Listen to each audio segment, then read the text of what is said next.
Going on, guys? It's almost practically 9 o'clock in the morning Pacific Standard Time. Give a few more seconds on the clock. It's still 7:25, 2023, Tuesday. Yeah, the zombie Weaver, John C. Roseman, California. Zombie, zombie, zombie, zombie. Yeah, going over the social media tubes and news reports left and right. It's funny how the progressives are focusing on everyone else's discomfort these days and how the zeros and ones algorithm, well, those nice lovely algorithms of our social media programs out there are still concentrating their efforts on getting me brainwashed into this. You must watch this stuff because we're seeing more of this. You will do this because we say so. I say so. Deal with that one. Anyway, yeah, seems like last week or a few days ago, people having conniption fits over Barbie and Oppenheimer. One particular lunatic who's trying to make sure that his name is well known out there. He must have his ego and his megalomania fed and fed and everything else going on with the F word. Yeah, with the F word. He burns in a public garbage can Barbies and toys to make a point across. I hope to God he had a fire extinguisher. And I hope to God that he actually had paperwork from the city to destruction of private property, or actually public property, a garbage can. You'd be surprised what the fire department and police department could think up concerning about charges for this poor schmuck. He wasn't even thinking about that. He's just committed to a crime, an arsonist. Ben Shapiro, former actor, now arsonist. He's shown it on the air. He's shown it on his tubes. I don't like Barbie. I did a 45-minute belly aching about the movie and everything else about Barbie. And I ended up burning something originally here. I'm burning up a garbage can. Oh. Anything garbage cans are replaceable? No, no, no. See, it's the title of arsonist. If he gets busted by law enforcement on this one, if they have a knock up on his damn door, they'll either slap him with a citation at this point over here, an appearance to go to the court, hopefully, and they'll have to explain how come he didn't get the public permits necessary to do what he was going to do, and they probably would deny him because of what he was going to do, and because he did it anyway without law enforcement or about any legal matters to back his ass up. He'll be paying fines on this one. Probably not much jail time for burning a fire, but he'll be branded as an arsonist.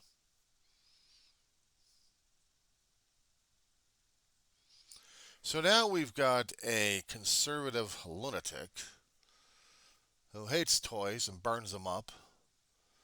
He's not considered an arsonist. And Ted Cruz was his mouth saying, well, look at this man over here. Don't look at this man over here. Don't watch the movie because he got China influence over here. Oh my God, China, China, China, China, China. It's in Barbie. It's in Barbie. Oh my God, it's Barbie.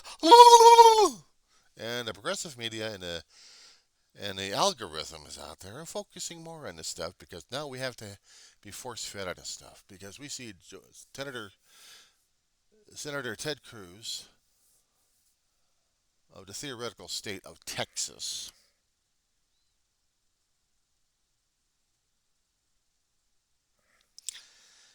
He's belly aching about Barbie on Fox News, and they're having a gale time talking with Ted Cruz about the movie Barbie because it's communism. Look at the map. Look at the draw map. Oh my God! Don't you understand what this means? Don't you understand what this means? Yeah, you're bored as hell. Can't enjoy a movie for the fun of it. No. How would they enjoy the movie Glory? Was it back in the late 80s, early 90s? Somewhere in that time period? Matthew Broderick, Morgan Freeman.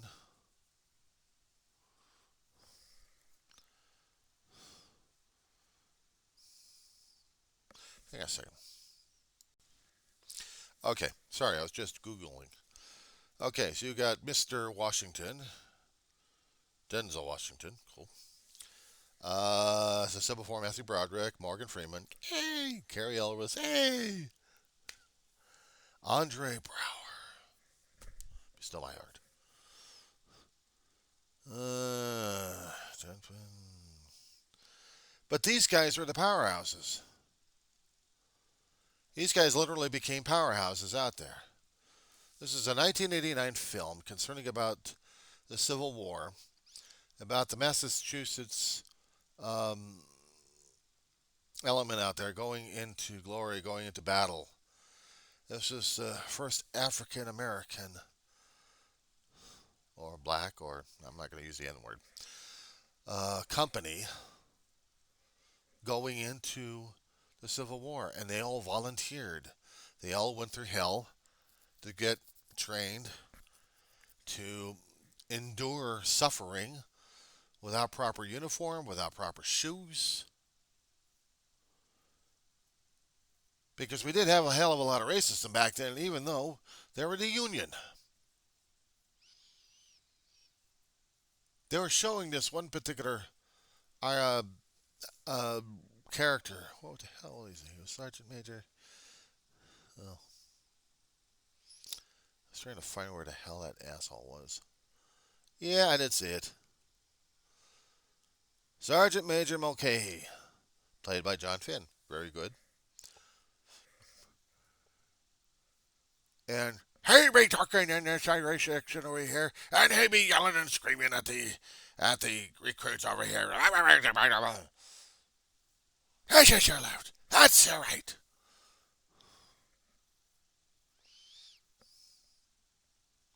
He'd be training them, but he wouldn't go into combat with them. And the one who would be taking him into combat would be Morgan Freeman as a sergeant major. He'd get promoted into it.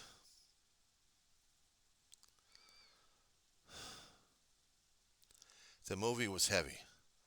The movie was royally, royally heavy. I remember seeing it back in the 91 when it was on cable. And I was seeing my favorite actors. Matthew Broderick, yes, we already knew that he did Ferris Bueller Day Off, maybe a few others. Denzel Washington, another action movie star. Morgan Freeman, you never could mistake that gentleman for anything. Carrie Elwes, Princess Bride. Andre Brower, what the hell was it? Homicide? Life in the Streets? And seeing how that character was growing up on it. There was a few other crossovers when they actually had that show. But this guy had a hell of a lot of strength in acting at this point. These guys were potential powerhouses out there. Didn't even realize it, but they were there. Morgan Freeman definitely was, because he was a lifer so far. He was he was really getting going in there.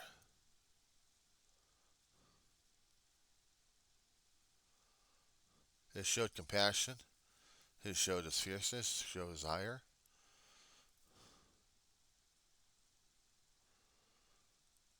His character from a gravedigger into a soldier and a sergeant major. They're marching through a town of colored people in there. And he looks at a child and bends down and talks to him a little bit.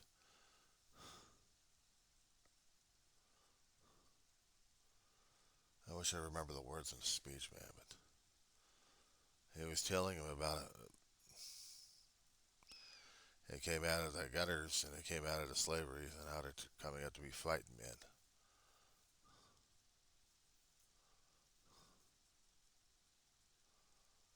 There was one pivotal scene in that movie where these guys were doing the prayers. Oh my la la la,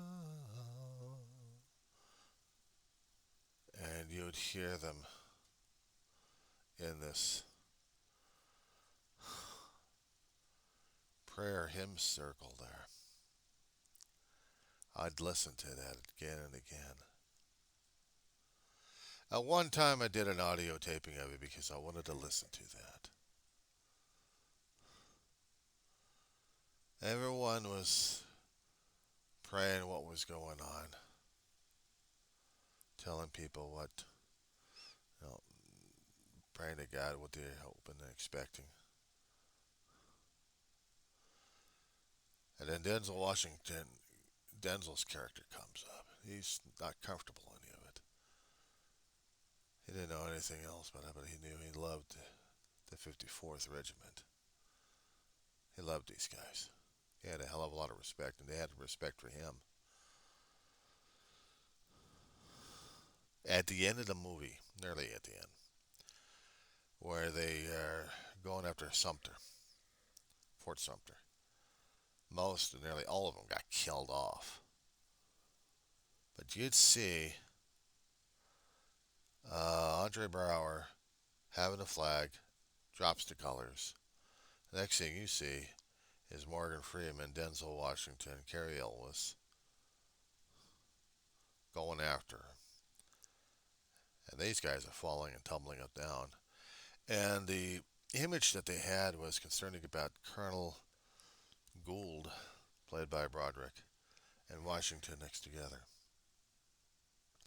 May have been a huge pit they were going to be burying them alive in. Probably. But it was.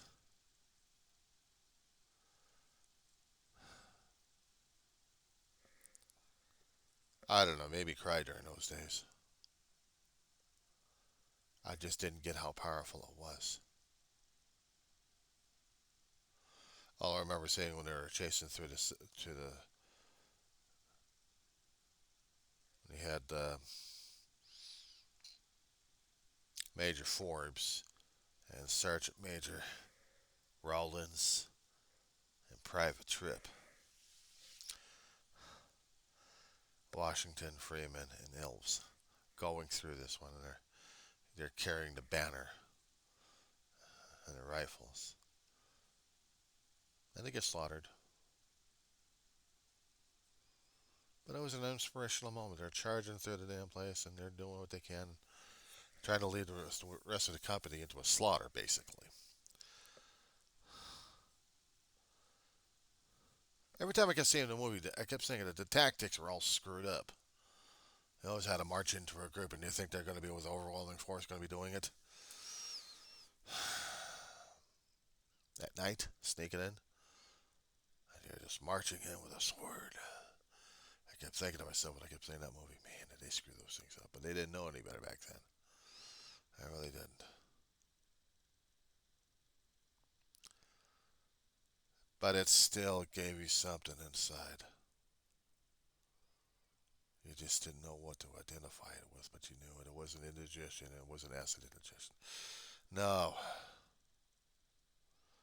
Because they were trying to portray these guys with character.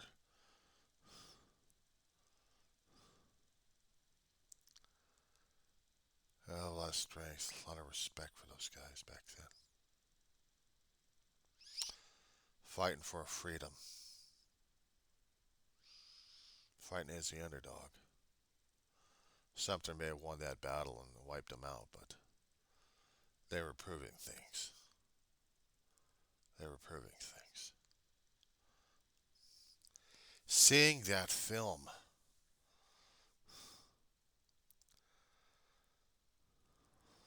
hard as hell to see it. Denzel Washington's character getting his back bloodied. I don't care what they did for special effects on that one, but man, he was crying. And I was crying at that time. Because I was seeing the pain being emulated. Yeah, the damn thing hurt like hell, but no. Seeing the character go through it.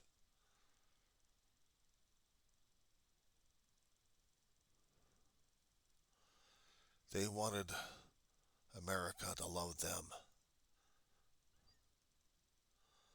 They wanted to live it as Americans like everybody else. Free. and they were willing to sacrifice for it. In the Civil War, things going upside down.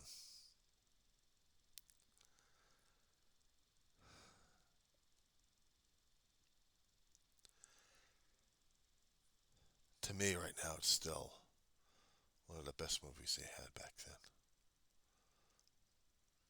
And trying to give a portrayal of the time and of the war, what it meant.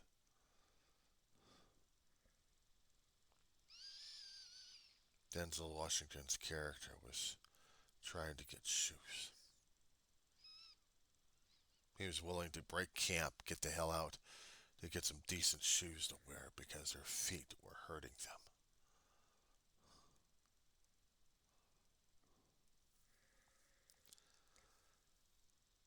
What I think earned the respect of the soldiers is when the pay situation happened. They'll use the N word like crazy in the film. But the black soldiers. I have to word this correctly on this one.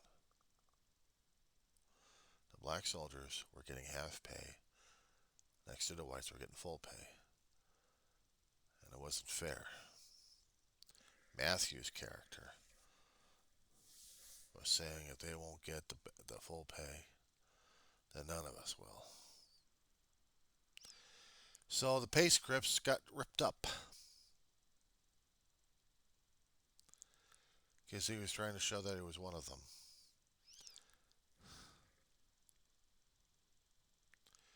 He had no, according to the film as I was watching it, didn't show any disrespect to the black Africans, actually the black Americans, to the black soldiers, to anyone who was black. He didn't show them. He didn't show any disrespect. They even had the character Frederick Douglass being put into the film. Distinguished.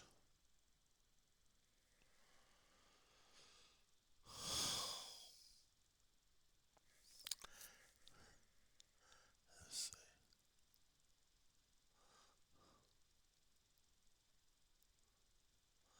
I don't know. Raymond Saint Jacques. No. Saint Jacques. I don't know how that's pronounced. Jacques?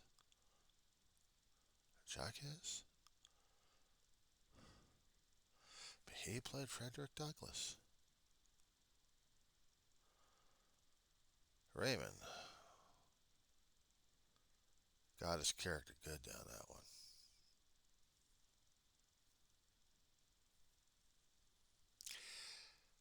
Anyway, I wondered how that 1989 film would have resonated with the conservatives during that time.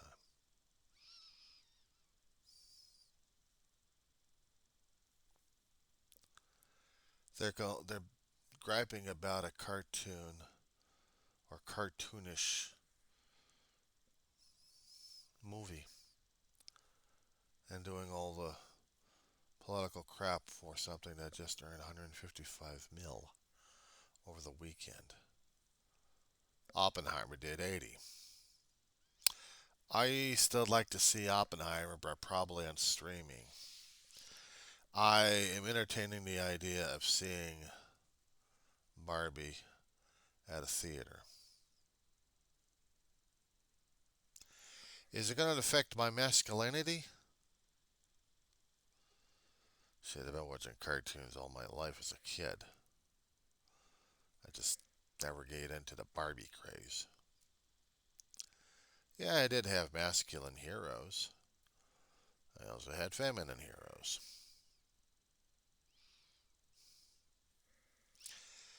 Would they go crazy over the movie Aliens, where Sigourney Weaver played the lead female character who was the strength of it? Her character Ripley survived an alien invasion and who took out her crew. And she had to blow up the ship and also blow up a refinery. Comes back, has nightmares over the damn thing, PTSD regarding the situation. She's pissed off as hell that nobody seems to believe her except some company yahoos. They're gung ho on going back over there to destroy the aliens. No, actually, they're going to be coming back to bring back the aliens. Money, money, money. She doesn't want it. She wants to go over there and kick their ass. In the end, she does. She drop kicks the female alien into the silence of space.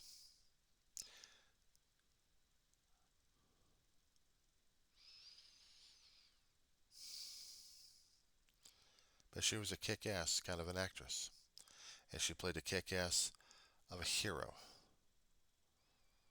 How is that for wokeism for you? The movie Aliens with a bunch of beefed up, bumped up. Even there was a female colonial marine.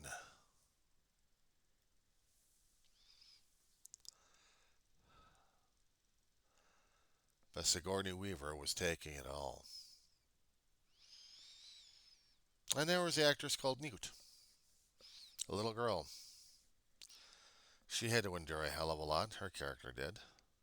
You hardly ever see her again. She's disappeared off the grid. I never could quite see the movie Alien 3 because I saw portions of it and I didn't like it. I also read the reviews of it. I still didn't want to see it to this day. I grew so enamored with Ripley that I didn't want her character to be taken by the damn thing that she was fighting like crazy. And in the end, she had to sacrifice her life. And then the fourth movie came out, and it was freaked out because now you got an alien-human hybrid that Sigourney Weaver played. They tanked. They tanked big time.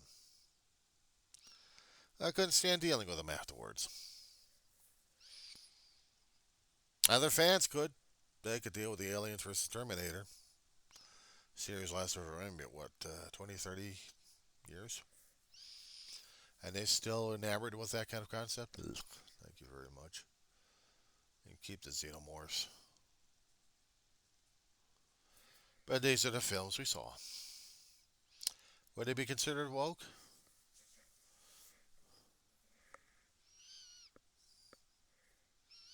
I don't know. Those are the only two movies I can think of offhand that meant something.